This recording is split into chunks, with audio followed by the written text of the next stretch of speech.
बिस्मिल्लाहिर्रहमानिर्रहीम। Welcome to our channel study solutions. हम इस वीडियो में summer pack class 7 the school educator का मैथ का वर्क कंप्लीट करेंगे।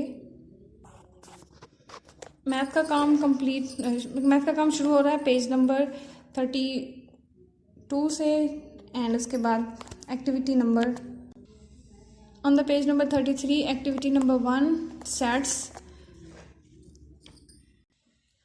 First question is write each of the following sets in the set builder form।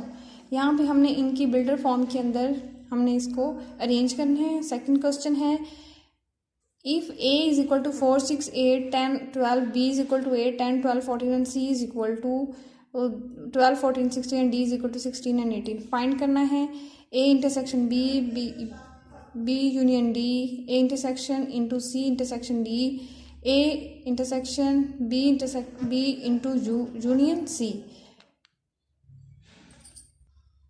इसी तरह आगे A intersection B union B intersection C। Then third question is let P is equal to, इसमें हमने इनको verify करना है कि left hand side is equal to है राइट हैंड साइड के नहीं। उसके बाद नेक्स्ट पेज नंबर 34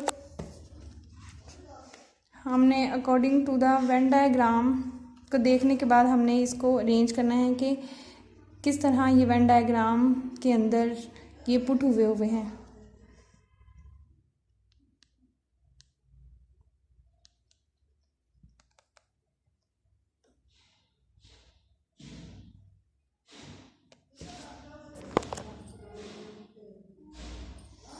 और क्वेश्चन नंबर 2 है हमें वैल्यूज दी हुई हैं, हमने वेन डायग्राम के अंदर पुट करनी है। देन पेज नंबर 35 है क्वेश्चन रेशनल नंबर है। क्वेश्चन है अरेंज करना है असेंडिंग ऑर्डर। पहला क्वेश्चन है असेंडिंग ऑर्डर के हिसाब से हमने इसको अरेंज करना है। फिर उसके बाद हमने इसको डिसेंडिंग ऑर्डर के हिसाब से रेशनल नंबर्स को अरेंज करना है। उसके बाद एक्टिविटी नंबर 4 है पेज नंबर 36 पे हमने इनको रेशनल नंबर के हिसाब से एडिशन करना है इसकी। फिर उसके बाद ये भी एडिशन ही है। उसके बाद इनको फिर एवेलुएट करना है, सिंप्लीफाई करना है मतलब। फिर उसके बाद नेक्स्ट पेज पे है वेरीफाई करना है फॉलोइंग को कि ये दोनों एक दूसरे के इक्वल हैं कि नहीं है। ये भी हमने एवेलुएट करना है, वेरीफाई करना है कि दोनों एक दूसरे की वैल्यूज इक्वल हैं कि नहीं। ये भी एक दूसरे के इक्वल हैं कि नहीं, इनको हमने वेरीफाई करना है। पेज नंबर ये 37 था। फिर उसके बाद पेज नंबर 38 है, हम एक्टिविटी 5 है वो भी रेशनल नंबर्स है। इसके अंदर हमने दोनों को प्रोडक्ट लेना है मतलब मल्टीप्लाई करना है। और क्वेश्चन नंबर 2 में हमने सिंप्लीफाई करना है, जितना सिंपलेस्ट हो सके उतनी हमने सिंपलेस्ट वैल्यू लेकर आनी है।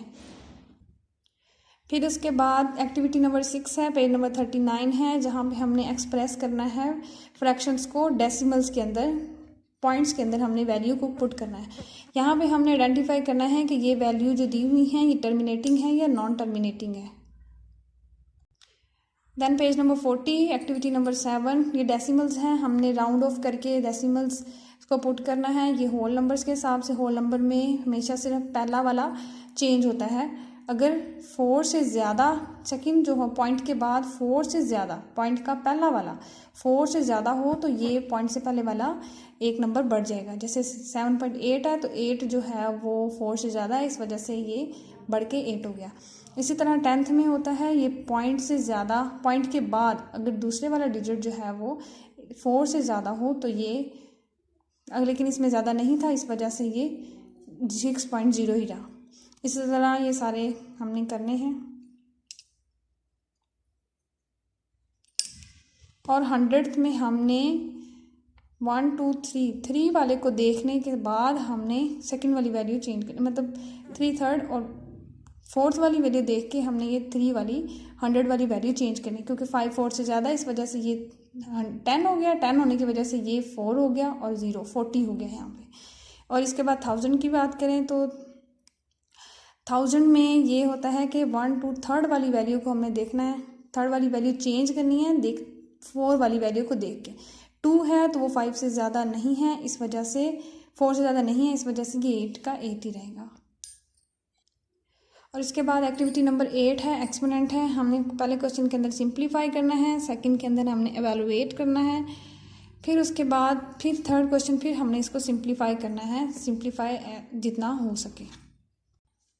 फिर एक्टिविटी नंबर 9 है, उसको हमने सिंप्लीफाई करना है क्वेश्चन नंबर 1 में, और फिर इस क्वेश्चन नंबर 2 है जो सिंप्लीफाई करना है एक्सप्रेशंस को जितना हो सके। फिर थर्ड क्वेश्चन भी सिंप्लीफाई और एवेलुएट है।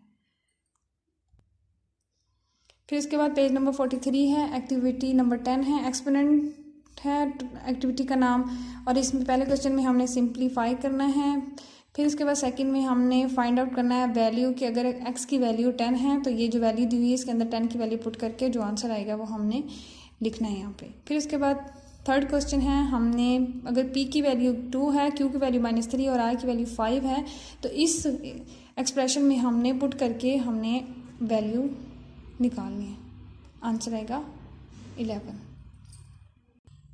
पेज नंबर 44 है, एक्टिविटी नंबर 11 है, परफेक्ट स्क्वायर है। हमने ये बताना है कि ये किसका परफेक्ट स्क्वायर है, तो 225 is a perfect square of, ये ऐसे बताएंगे। आपको इसके अंदर एक बात बताती चलूँ कि अगर इनकी फैक्टराइजेशन कंप्लीट हो जाए तो वो परफेक्ट स्क्वायर होता है, अगर कंप्लीट ना हो तो वो परफेक्ट स्क्वायर नहीं होता। 225 15 का परफेक्ट स्क्वायर है, 189 किसी का परफेक्ट स्क्वायर नहीं है, 441 21 का परफेक्ट स्क्वायर, 721 27 का, 115 75 नहीं परफेक्ट स्क्वायर, 930 का परफेक्ट स्क्वायर है। एक्टिविटी नंबर 12 परफेक्ट स्क्वायर 196 हमने इवन नंबर्स बताने हैं और कौन कौन सा परफेक्ट स्क्वायर किसका है। अब ये 96 स्क्वायर है, इवन नंबर 14 का परफेक्ट स्क्वायर है, और ये भी 12 इवन नंबर है और उसका परफेक्ट स्क्वायर 12 का परफेक्ट स्क्वायर 441 है। 625 is not a square of even number because its square of 25 is it's odd number, odd number का इस वजह से इसका परफेक्ट स्क्वायर नहीं होता। अब ये 13 का है, परफेक्ट स्क्वायर है लेकिन ये ऑड नंबर है। 121 जो है वो 11 का परफेक्ट स्क्वायर है लेकिन 11 ऑड नंबर है। 25 15 का परफेक्ट स्क्वायर है लेकिन 15 ऑड नंबर है। 484 22 का परफेक्ट स्क्वायर है लेकिन ये ऑड नंबर नहीं बल्कि इवन नंबर है। अब ये स्क्वायर ऑफ परफेक्ट स्क्वायर 23 का है 529, ये ऑड नंबर है। एक्टिविटी नंबर 13 पेज नंबर 46, इसके अंदर हमने स्क्वायर रूट्स एवेलुएट करने हैं। फॉलोइंग्स किस तरह ये एवेलुएट करेंगे ये देखेंगे हम। अंडर रूट निकालना है, अंडर रूट निकालने के बाद ये आंसर आएंगे। ये एक्टिविटी नंबर 13 है, बच्चों ने गलत की हुई है, मैं आपको नीट वाली दिखा देती हूँ। क्वेश्चन नंबर 1 है अंडर रूट 42.25, तो इसका स्क्वायर अंडर रूट स्क्वायर जो इसका आएगा 6.5 का जो स्क्वायर है वो है 42.25। Second question is under root 1.96, तो इसका आंसर आता है 1.4, मतलब कि 196 जो है वो 1.4 का स्क्वायर है। And the third question is under root 6.4009, तो इसका आंसर है 2.53, मतलब कि 2.53 का स्क्वायर जो है वो 6.04009 है। And the next question is under root 66.4225, तो इसका आंसर है 8.15, मतलब कि 8.15 जो है वो उसका स्क्वायर है। 8.15 का स्क्वायर जो है वो 66.4225 है। अब हम पेज नंबर 47 एक्टिविटी नंबर 14 पे हैं। हमने बताना है क्वेश्चन नंबर 1 कि फाइंड द लीस्ट नंबर बताना है जो कि बिल्कुल सब्ट्रैक्ट हो रहा हो 8105 पे और बना रहा हो एक परफेक्ट स्क्वायर। तो लीस्ट नंबर 5 है, एब्स्ट्रैक्ट परफेक्ट स्क्वायर 90 बना रहा है इस तरह।